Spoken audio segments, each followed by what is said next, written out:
A black man by the name of Vaughx Booker recently survived an attempted lynching in Indiana by a group of white men, and I just wanted to bring the story to your attention and also discuss a bit implications of something like this. So I'm gonna play a few clips from this is from a Democracy Now! Report on this incident. This incident occurred on 4th of July weekend in Indiana, and it was in Bloomington, Indiana. And as of right now, I believe, or yeah, as far as I understand, still no charges have been brought against these folks that were responsible for this. So I'll do a follow-up on this to dig a little bit deeper, but came across and I just wanted to highlight this. So listen to Amy Goodman from Democracy Now! Just reporting on the story, and then we're going to hear from Vaughx Booker, and we'll play a few clips. I'm going to play this first clip at regular speed. I believe it's about 2 minutes, and then the next clip is a bit longer, so I'm gonna play that a little sped up. But so just a warning, gonna get through a few clips here. So As we go to Indiana, where authorities are investigating a violent racist attack on an African-American man that took place over July 4th weekend. It was caught on film. But more than a week later, no arrests have been made in response to the incident. A warning to our viewers, this story contains disturbing images. Vaughx Booker was at Lake Monroe near Bloomington, Indiana, in the Indiana State Forest with friends on July 4th when 5 white men pinned him to a tree, beat him, threatened to lynch him. Booker is a member of the Monroe County Human Rights Commission in Bloomington. He says he was able to get out of the mob's hands after passersby intervened to get the attackers off him.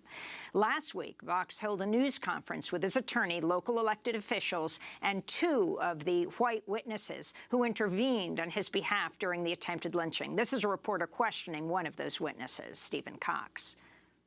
Vaughx, had said multiple times yesterday that when they were holding him down, calling for a noose, threatening to harm him, he truly thought that they were trying to kill him. Yeah. As someone who was an outsider, kind of able to see all the moving parts of this, did you also think that it was a possibility that Vaughx might not make it? Yes. When they called him, you can leave the boy here. You guys can go, but you can leave the boy here. So the white people could go, but they wanted us to leave him there and to do what they wanted to with him. I don't think anybody could do that in good conscience. I'm not a fighter, so I'm like, but I wasn't going to leave. But it was scary. I mean, probably the scariest thing I've ever seen. And this is a reporter questioning another white witness, Brennan Golightly. In your opinion, if you all, the other people that were there, as well as yourself, that had their phones out there with Vaughx, if you were not there, do you think the situation would have ended differently? I think it would have ended very differently. I also feel if it was me or any one of our other campers, that wouldn't have happened. That's just my personal feeling of the situation. I do think because of the color of Vaux's skin that this happened to him. The FBI is investigating the attack as a potential hate crime, and Bloomington Mayor John Hamilton has condemned it in a statement. But Vaughx Booker is now calling on the U.S. District. All right, so I just want to also play a clip here from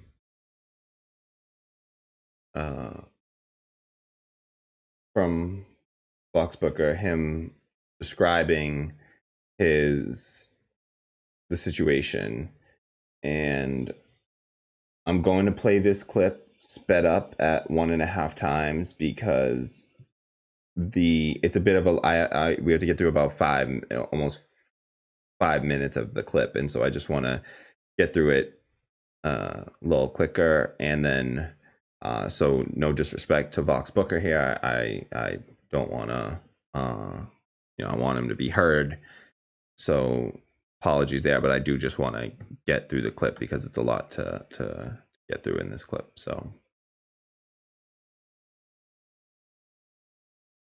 here we go. Of Southern Indiana to convene a grand jury to take up the case. Vaughx Booker joins us now from Bloomington. Welcome to Democracy Now! I'm so sorry to hear about what happened to you. Can you describe it was July 4th? It was July 4th, the nation's Independence Day. I was simply trying to gather with a group of friends to watch the lunar eclipse. You walked into Indiana State Forest? Yeah, we just made, our site was just about a short 10-minute hike in. A friend and I, we were going to go meet a group of others. On our way in, we were confronted by a man who was wearing a oversized cowboy hat with a Confederate flag print on it.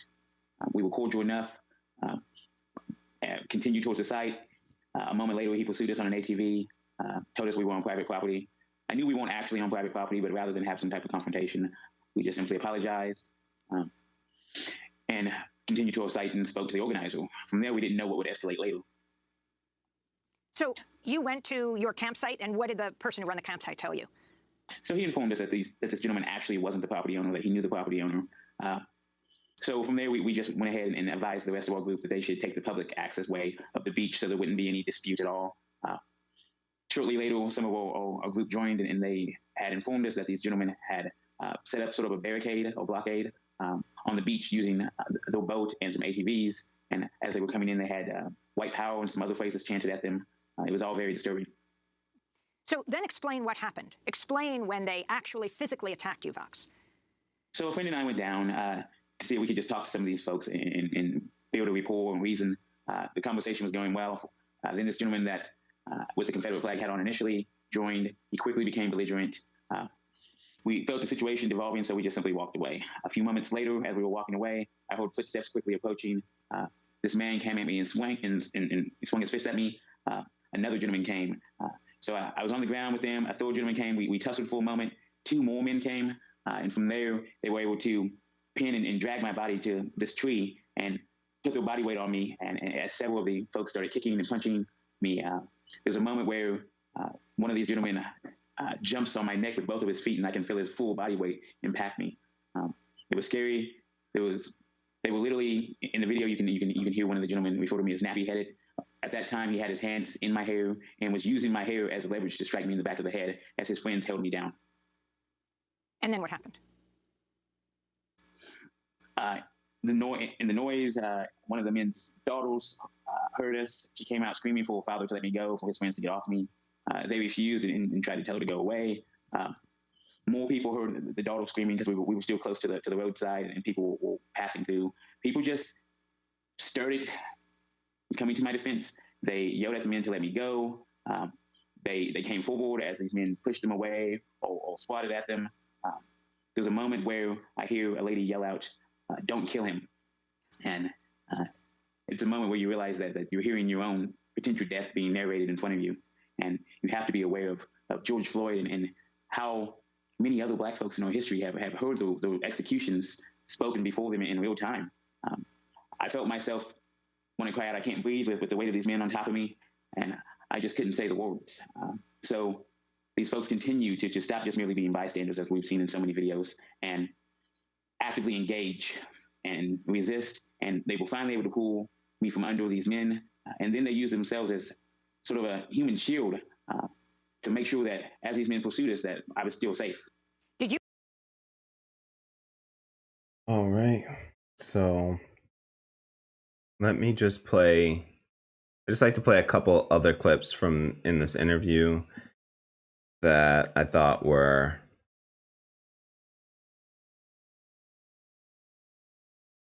definitely just things that stuck out to me that I wanted to make sure that you heard as well. So here's another. This one is a shorter clip of Vaughx speaking, and this one, as I said, will speed. Sorry about that. Sped up. There's a point where this gentleman, as a command, tells a friend to get a noose, not get a rope, but simply get a noose, as the first term that comes into his mind, with the heavy connotation in American history with Black people and lynchings. It was an odd thing to hear. Rather than even get a rope, it was just the noose was the first thing that came to his mind. So how did the police? So yeah, there you can hear him describing how one of the gentlemen talk about, instructed one of the other ones to go get a noose. So you already know what this is. Just gonna play one last clip. This is Vaughx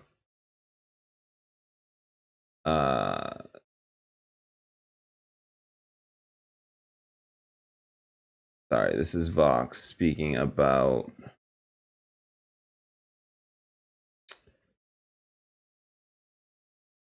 some of once the how the police became involved in the situation. So Harry is describing how the police became involved in the situation and what happened there.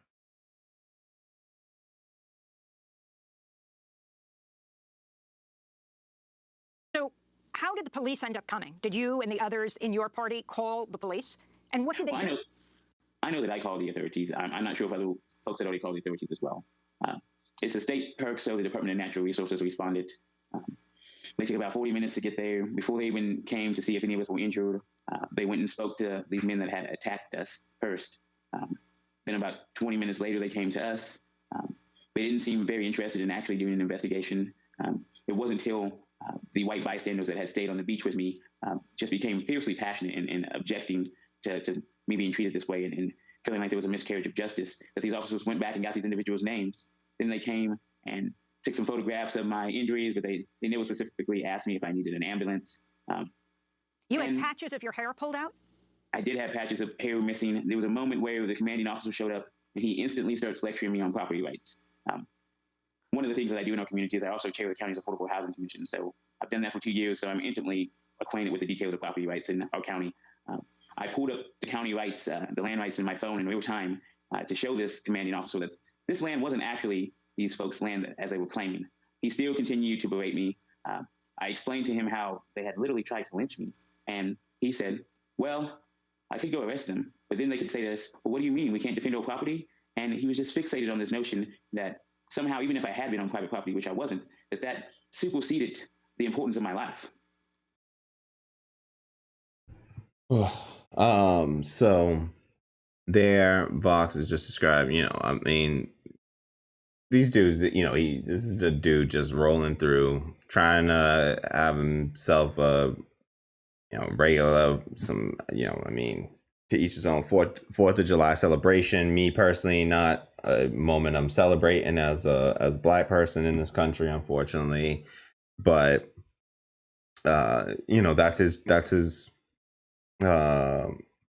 prerogative, and he's totally entitled to that. And he's somebody who's involved in politics and in fact in racial justice issues directly. And so he, for this to happen to him, I'm sure must have felt even more surreal. And this is what's going on. We hear about these stories all the time, and I just wanted to, I only see these things get reported on in places like Democracy Now!, and I don't see this on CNN and MSNBC, and you're not going to see a story like this. They'll do 24 hours a day, 5 to 7 days a week of coverage about Russia and Russiagate and all that sort of stuff, but they'll never, they won't give an hour of their airtime to a story like this. And really, when these are the sort of things that are happening around that we want, we should know about, and we should keep prominent in our minds so that people don't get this false idea that racism is in the past and lynching isn't a thing anymore or anything like that. Like, we just saw what happened with George Floyd being lynched, and now and then there was just a slew of lynchings in the wake of the George Floyd protests. Had people, anytime you see a story that says a Black person was found hanging from a tree, I don't give a damn what inferences of suicide they try to claim in that story. Like, don't ever let that pass your smell test. No Black person is hanging themselves in no damn tree. No Black person is committing suicide that way. I don't give a damn. That there will just, don't ever let that pass your smell test. Like, that should immediately set off alarms in your mind if you're seeing stuff like that. So just be wary of those sorts of stories. Whenever you see that, it means somebody that there was foul play there, and that should be assumed at the very least. So I just want to, I'll Vaughxx made a great point there about how when the cops came in, the cops were all concerned about property rights, this and that. We're talking about the history of America here, and how, I mean, I'll let Vaughxx have Vaughxx said something that I actually before I even finished watching this video, I tweeted something out that says something about how this, I'm watching this story and I'm reminded that property in America has more rights than Black people. And it's especially ironic, I don't know what you would say, when you consider that Black people were once property in this country, that we still can't even have, full rights, but we got all kinds of property rights, and you're allowed to defend property, and, possession is 9/10 of the law, like they say. It's all, property rights is everything in this country, and you're allowed to murder somebody in cold blood if they come on your property. And in some places, I mean, that's not how it is. Even if somebody like breaks into your home to steal stuff in some countries, it's illegal to shoot them and to kill them. Sorry, like you can't, if you kill somebody, that's still, you murdered them. Like,